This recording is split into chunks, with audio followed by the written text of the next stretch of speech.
সামনে আসেন, সামনে আলেম ভাই।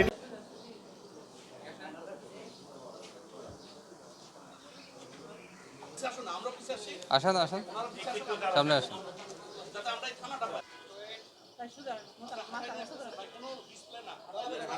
আসেন আসেন আসেন, সামনে তাকাও।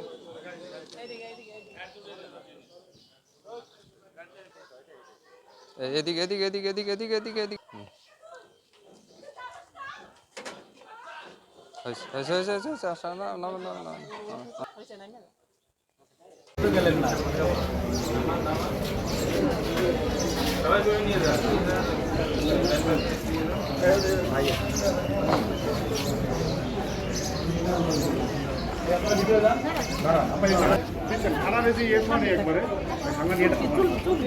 সামনে আসেন, সামনে আলেম ভাই একটু বেঁধে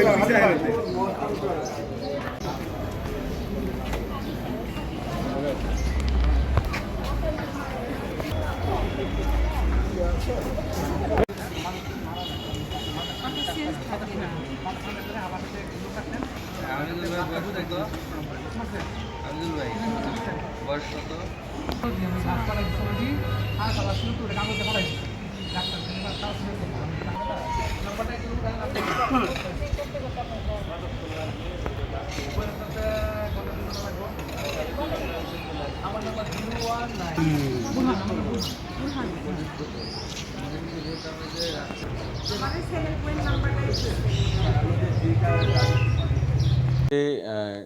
গত রাতে একটা মজিদপুর এলাকায় আমাদের থানা পুলিশ, সাভার থানা পুলিশ একটা সংবাদ পায় যে মজিদপুর এলাকায় একটা ডেড বডি পাওয়া গেছে।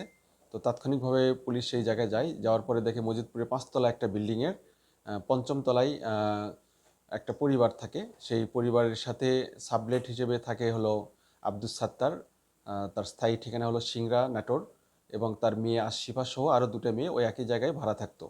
তো তারা প্রথমে এই 3টা মেয়েই মোহাম্মদপুরে থাকতো, তারা ফ্রিল্যান্সিংয়ের কাজ করে।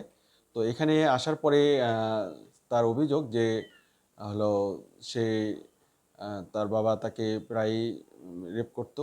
তো যদিও এটা মানে খুব আমাদের তদন্তের বিষয় আছে। তারপরে ভর্তিতে সে তার বাবাকে ঘুমের ওষুধ খাওয়ায়। ঘুমের ওষুধ খাওয়ানোর পরে সে তার বাবাকে নিজেই জখম করে। জখম করে তাকে জবাই করে মেরে ফেলে। এবং তার পাশের যে যে 2টা মেয়ে তার সাথে ছিল, তাদের একজনের বাড়ি পাবনা এবং একজনের বাড়ি হলো মানিকগঞ্জ। তাদেরকে অন্য একটা রুমে তাদেরকে আটকে রাখে এবং পুলিশ ওখানে গিয়ে তাদেরকে আটক অবস্থায় পায় ওই 2টা মেয়েকে। সুতরাং সম্পূর্ণ এই খুনটা ওই শিফা যে মেয়েটা আছে সেই মেয়ে এই খুনটা করে থাকে।